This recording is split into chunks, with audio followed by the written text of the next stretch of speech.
Transformation of sentence SSC লেভেলের শিক্ষার্থীদের কাছে অন্যতম ভয়ানক এবং কঠিন একটা টপিক হলো ভাইয়া ট্রান্সফরমেশন অফ সেন্টেন্স। তো ভাইয়ারা সেই কঠিন টপিককেই সহজ করার দায়িত্ব নিয়ে আজকে আবারও চলে আসলাম তোমাদের সামনে।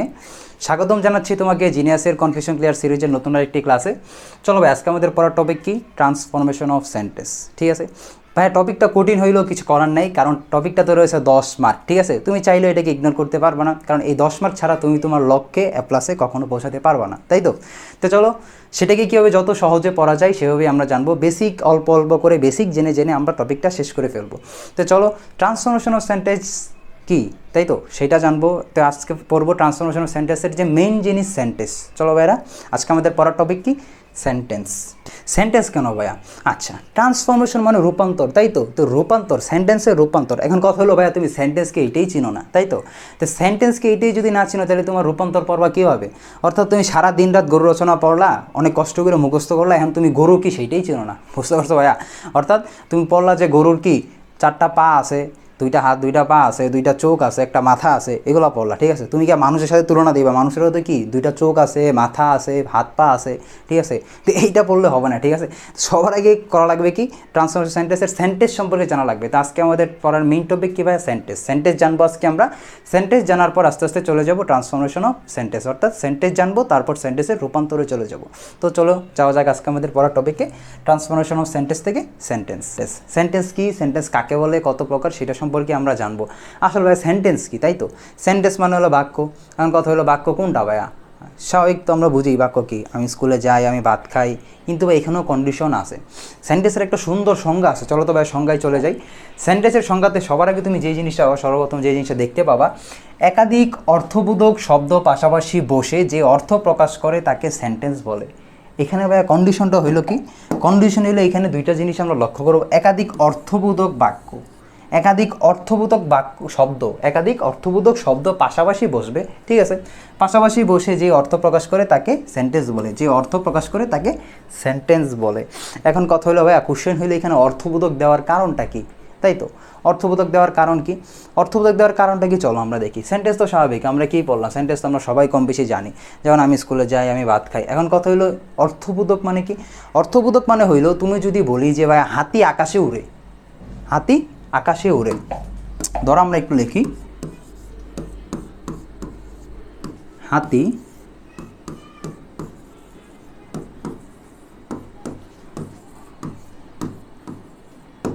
এই যে ভাইয়া লিখলাম হাতি আকাশে উড়ে, এখানে তো ঠিকই ভাইয়া সেন্টেন্সগুলো একাধিক শব্দ আমরা যে কন্ডিশন ফুলফিল করতেছি, তাই তো? একাধিক শব্দ, এই যে একটার পর একটা শব্দ পাশাপাশি বসে একটা অর্থ প্রকাশ করছে, কিন্তু ভাই এখানে কন্ডিশনগুলো শব্দগুলো কি অর্থবোধক? এখানে কি অর্থ প্রকাশ পাইছে পূর্ণাঙ্গ রূপে? তোমাকে যদি বলি হাতে আকাশে উড়ে, তুমি কি বলবা যে হাতে আকাশে উড়ে? এটা কি সম্ভব? অবশ্যই সম্ভব না। কিন্তু ভাই এই কারণে এখানে আছে কন্ডিশনটা আছে অর্থবোধক শব্দ। আমরা সবাই বুঝি, বুঝা মুখস্থ করি, তাই তো? বোঝা ছাড়া মুখস্থ করা সম্ভব না। তো এই যে দেখো, অর্থবোধক বাক্য, একাধিক অর্থবোধক শব্দ বসে যে অর্থটা প্রকাশ করছে তাকেই বলতেছি আমরা সেন্টেন্স। ঠিক আছে, সেন্টেন্সের শুরুতে আমরা কি দেখতেছি?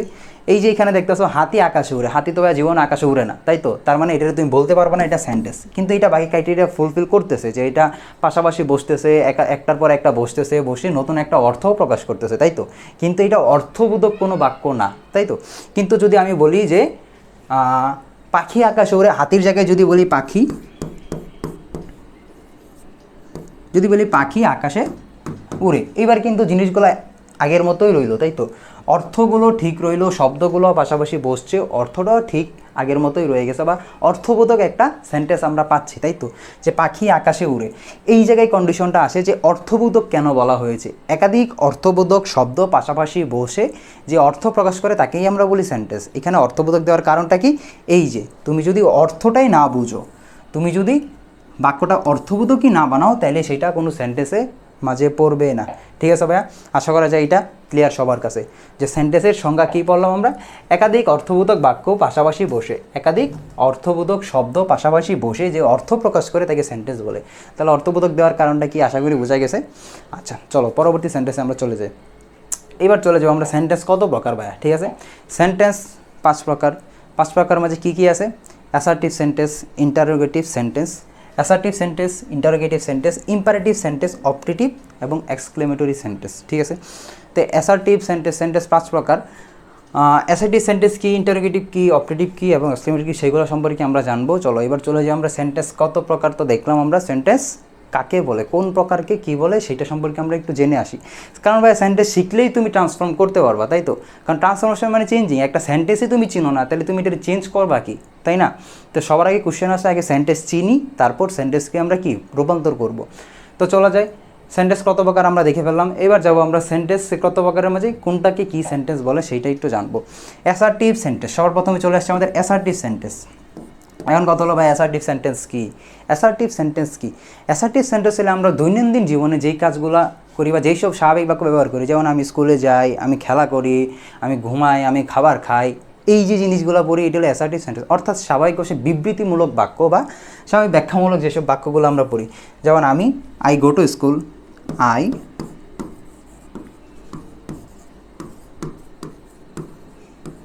আই গো টু স্কুল, এটা একটা assertive sentence. I eat rice, এটা একটা অ্যাসার্টিভ সেন্টেন্স। তারপর আই প্লে ফুটবল, এটাও একটা অ্যাসার্টিভ সেন্টেন্স। এই যে এখানে সেন্টেন্সগুলো লিখছে এইগুলো আমরা দৈনন্দিনই আমরা ইউজ করছি, রেগুলারলি ইউজ করতেছি, বা সাধারণ ব্যাখ্যামূলক বা বিবৃতিমূলক যেসব বাক্য আছে তাদেরকে বলি আমরা অ্যাসার্টিভ সেন্টেন্স। আশা করা যাবে অ্যাসার্টিভ সেন্টেন্স ক্লিয়ার। এবার চলো আমরা অ্যাসার্টিভ সেন্টেন্সের পরে চলে যাব ইন্টারোগেটিভ সেন্টেন্স। ইন্টারোগেটিভ সেন্টেন্স কী ভাইয়া? ইন্টারোগেট আশা করা যায় জিনিসটা ওয়ার্ডটা শুনেছো তোমরা। ইন্টারোগেট মানে কি? ইন্টারোগেট মানে কার কি কোনো কোশ্চেন করা বা জিজ্ঞাসা করা। যেমন শোনো নাই যে পুলিশ নিয়ে তাকে ইন্টারোগেট করতেছে বা টিচার তাকে ইন্টারোগেট করতেছে, সে একটা সে একটা অপরাধ করছে, সেই জন্য তাকে শাস্তি দেওয়ার জন্য তাকে ইন্টারোগেট করতেছে। ইন্টারোগেট, এই যে ভাইয়া ইন্টারোগেটটা আসছে কোথা থেকে? ইন্টারোগেটিভ, ঠিক আছে? ইন্টারোগেট থেকে আসছে ইন্টারোগেটিভ মানে কোশ্চেন করা, কাউকে কোনো প্রশ্ন করা, ঠিক আছে ভাইয়া?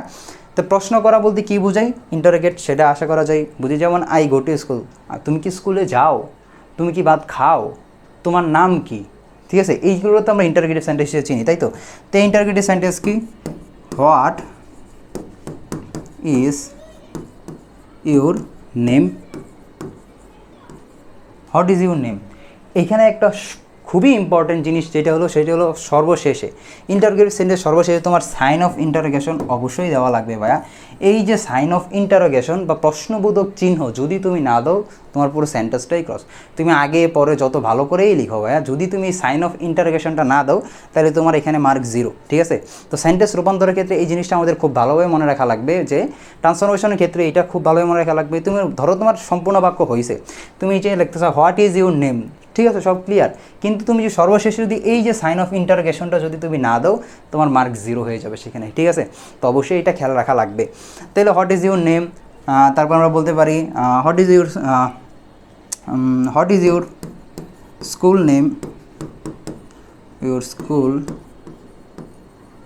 নেম, এখানেও সেম সাইন অফ ইন্টারোগেশন, এটাই তো। তারপর বলতে পারি কি হাউ আর ইউ,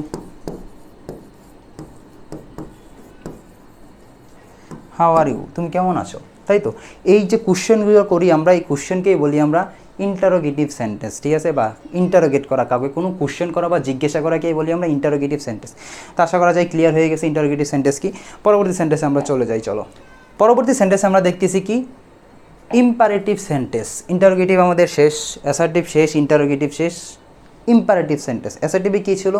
সাধারণ বা ব্যাখ্যামূলক বাক্য। ইন্টারোগেটিভ কাউকে জিজ্ঞাসা করা বাক্য। এবার ইম্পারেটিভ সেন্টেন্স কী ভাইয়া? ইম্পারেটিভ সেন্টেন্স হলো কাউকে কোনো আদেশ দেওয়া বা উপদেশ দেওয়া, ঠিক আছে? এই জিনিসগুলো বা স্বাভাবিক ভাষায় ভার্ব দিয়ে কোনো সেন্টেন্স শুরু হলে তখন তাকে বলি আমরা কি ইম্পারেটিভ সেন্টেন্স। অর্থাৎ ইম্পারেটিভ সেন্টেন্স মানে কি? ইম্পারেটিভ সেন্টেন্স হলো আদেশ,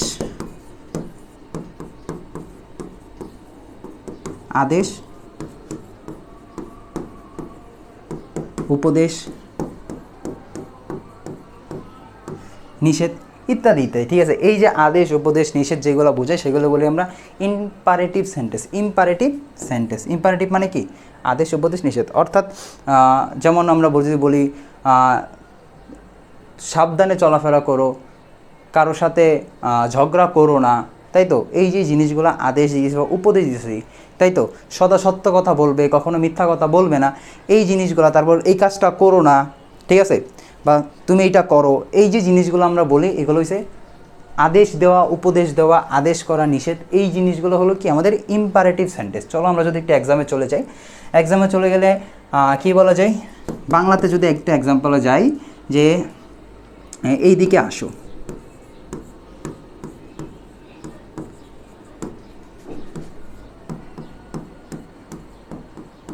তাহলে কী বলা যায়, এটা একটা ওয়ার্ডার, এদিকে আসো বা এই কাজটা করে দাও। তাহলে ইম্পারেটিভ সেন্টেন্স কি, আদেশ উপদেশ, এটাতে তো ইংলিশে যদি যাই, ইংলিশে সেক্ষেত্রে কী দেখা লাগবে, ইম্পারেটিভ সেন্টেন্সগুলো মেইনলি লেট দিয়ে শুরু হবে অথবা বার্ব দিয়ে শুরু হবে। কোনো সেন্টেন্সে যখন বার্ব দিয়ে শুরু হবে তখন তাকে বলি আমরা ইম্পারেটিভ সেন্টেন্স। যেমন একটা সেন্টেন্সে চলে যাই, যদি বলি যে do the work, do the work, অর্থাৎ কাজটা করো, কি এটা আদেশ বুঝাইল না, শুরু হয়েছে কী দিয়া, আমাদের ভার্ব দিয়া, ঠিক আছে। তারপর যদি বলি লেট আস, চলো যদি বলি লেট আস প্লে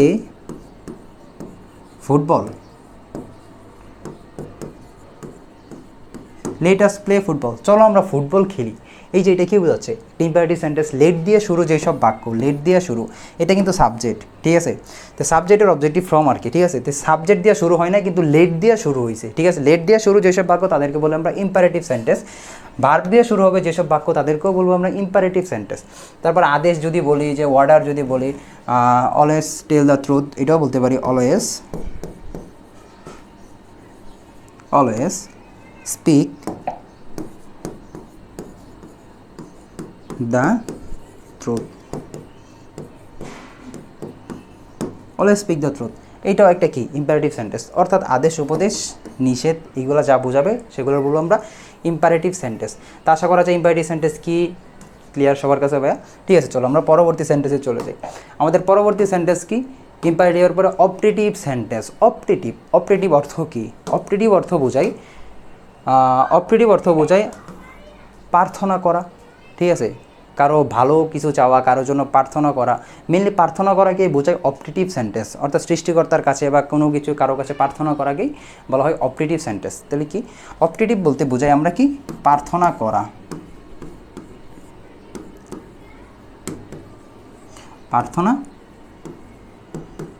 ভাইয়া। অপটেটিভ মানে বোঝাই প্রার্থনা করা, ঠিক আছে। তো প্রার্থনা আমরা কার কাছে করি, জেনারেলি সৃষ্টিকর্তার কাছেই প্রার্থনা করি, তাই তো। আচ্ছা, তাহলে এই অপটেটিভ সেন্টেন্স কী দিয়ে শুরু হয়, ইংলিশের ক্ষেত্রে আমরা কী শিখব, ইংলিশের ক্ষেত্রে অপটেটিভ সেন্টেন্স শুরু হয় মে দ্বারা। যে সকল সেন্টেন্স মে দ্বারা শুরু হবে তাদেরকে বলবো আমরা অপটেটিভ সেন্টেন্স, ঠিক আছে ভাইয়া। মে দ্বারা শুরু হইলো অপটেটিভ সেন্টেন্স। তো চলো একটা এক্সাম্পলে চলে যাই। যদি আমরা বলি may Allah bless you, may Allah bless you, ঠিক আছে। তো এখানে কী বোঝাচ্ছে, তুমি আল্লাহর কাছে প্রার্থনা করছো যে তাকে ভালো রাখো, তাই তো। অথবা কী বলতে পারো যে মে আল্লাহ হেল্প ইউ, আল্লাহ তোমার সহায় হোক বা আল্লাহ তোমাকে সাহায্য করুক। তাহলে সেটাও কী বোঝাচ্ছে আমাদের অপটেটিভ সেন্টেন্স, ক্লিয়ার ভাইয়া। তো অর্থাৎ প্রার্থনা করা, প্রার্থনা রিলেটেড কোনো কিছু বোঝালে তখন সেটাকে আমরা কী বলবো ভাইয়া, অপটেটিভ সেন্টেন্স। আশা করা যায় ক্লিয়ার সবার কাছে। এবার চলে যাও আমরা আমাদের ভাইয়া সর্বশেষ সেন্টেন্স কি, সর্বশেষ আমাদের একটাই বাকি আছে, সেটা হলো কি অপটেটিভের পরে এক্সক্লেমেটরি সেন্টেন্স। চলো এটা একটি ইম্পর্টেন্ট সেন্টেন্স, সর্বশেষ যেটা আছে এটা খুবই ইম্পর্টেন্ট। ট্রান্সফরমেশন অফ সেন্টেন্সে এইটার ব্যবহার তুমি অনেক পরিমাণে পাবা, ঠিক আছে। এক্সক্লেমেটরি, সাইন অফ এক্সক্লেমেটরি মানে কি, এক্সক্লেম কি, এক্সক্লেম মানে কোনো কিছু দিয়ে চমকে যাওয়া বা আশ্চর্য হয়ে যাওয়া। এক্সক্লেমেটরি মানে হচ্ছে আশ্চর্যবোধক বাক্য, ঠিক আছে। অর্থাৎ এক্সক্লেমেটরি মানে কি বোঝালে, আশ্চর্যবোধক।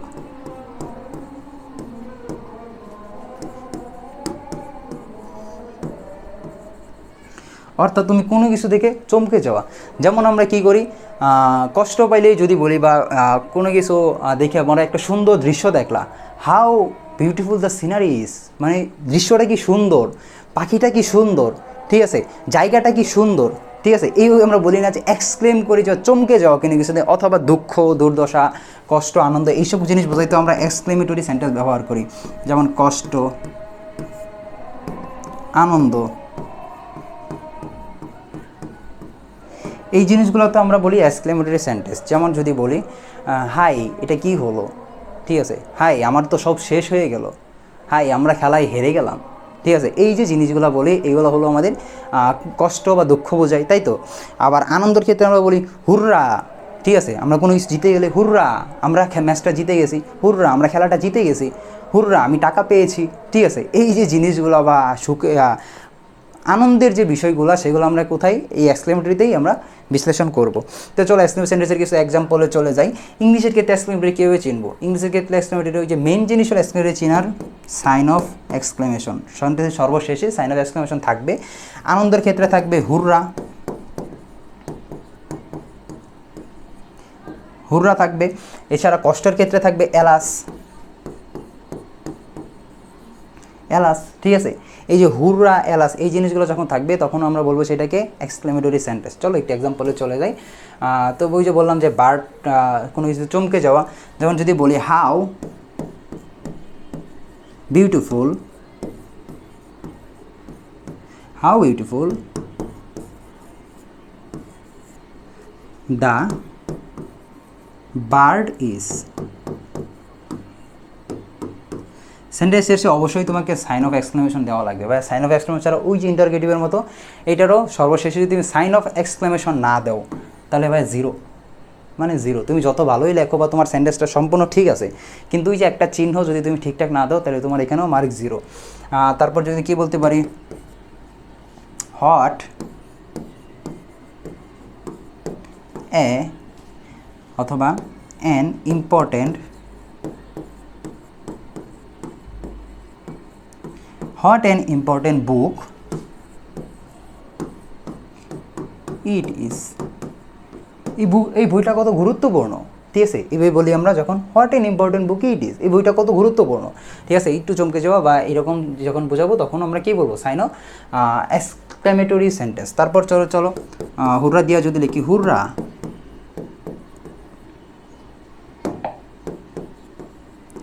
হুররা we win the game, win the game, ঠিক আছে। এই যে হুররা উই উইন দ্য গেম এটাও কিন্তু কি আনন্দের একটা বিষয়। তাই আনন্দের ক্ষেত্রে আমরা কী বলবো, এক্সক্লেমেটরি সেন্টেন্স। তারপর যদি বলি alas, alas we lost the match,